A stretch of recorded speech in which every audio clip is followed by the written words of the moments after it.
Let's hope your snail got good. Ready, buddy?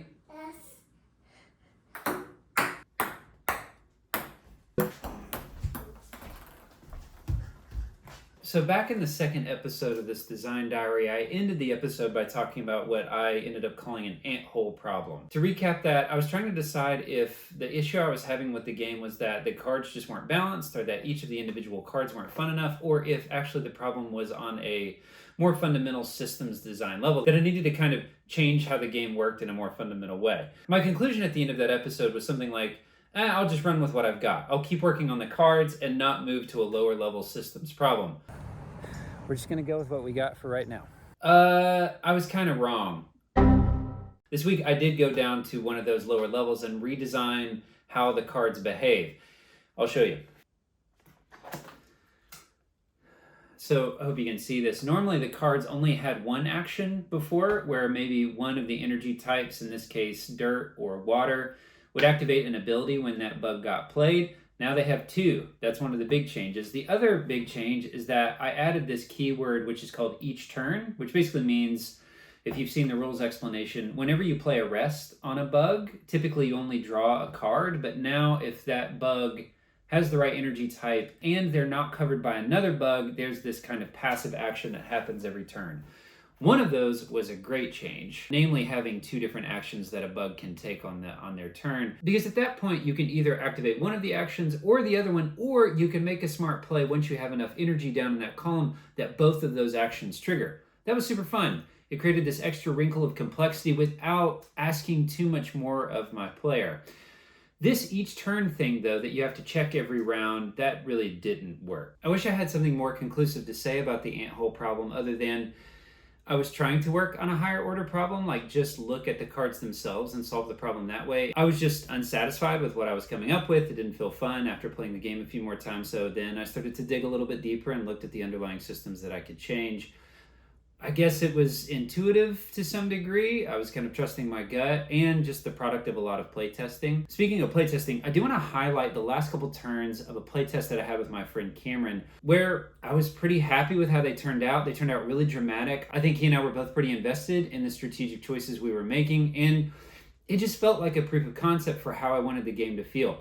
I wish I would have had the presence of mind to film it in the moment. I guess I was just too wrapped up in the wonderful drama of those last couple turns that I didn't think to film it, but I will try to recreate that board state. Now, hopefully this can serve as a little bit of a gameplay example too, since thankfully a lot of people have been invested in how the game works. I want to stop and underline a moment where I feel like the game was doing exactly what I wanted it to do. I don't think it was necessarily a direct byproduct of the changes I've made this last week, but maybe a little bit. So I'm going to take a moment to set up that board state and then explain kind of what happened in those last couple turns. Okay, so this isn't exactly how it was, but I've got it roughly set up in the way that I think the bigger points will be illustrated here. Just as a quick refresher, here are the areas that I had captured so far in the game. Here are the areas that Cameron had captured. Again, this isn't a direct recreation. I think he actually had more. He ended up winning the game, by the way. But you can see here that the flag has come out. Once the flag comes out and is captured, then it's the end of the game. So we're fighting hard for the flag. The flag is also worth 8 points at the end of the game, so that it's great. But a couple other things you need to know. Treetop is out. What Treetop does is if you already have Tree Trunk, which Cameron did, then as soon as it's captured, you get to put +5 power on any of the other areas. So that's out there as well. We weren't really fighting over whatever this one was. I don't really remember even what area it was. But you can tell we were really going in on the flag, trying to win the flag, so that's where the main battle was. At this point, Cameron has me beat. I remember he had more power down. For some reason, he had a bunch of added power already at the flag, around 7 or something like that. So then we play our new cards there. I'm not gonna illustrate what we played to these other two areas, but we did. I'm just gonna focus on the flag for now. So then we both reveal, and Cameron reveals the worm. The worm is a bug that doesn't start in your starting deck, but you can recruit it. Cameron had recruited it, and you'll notice he's waited to play this strategically because what the worm does, it doubles your added power here. This was a great play from Cameron because now this 7 added power is going to turn into 14. That's going to be enough for him to capture the flag, but let's see what I played. I played the stink bug. You'll notice I'm going to make him discard one of his bugs at this area, but importantly, the little water ability down here says that this area can't be captured this turn. I was afraid he was going to take it that turn, and so I played the stink bug, and thankfully I locked down the flag and kept the game going for another turn to see if I could pull something off. The next play, and again, I don't remember exactly how this worked, but Cameron, I think, only had something like a butterfly left in hand. He had more power over here, but he played a rest, I think, on the other two areas.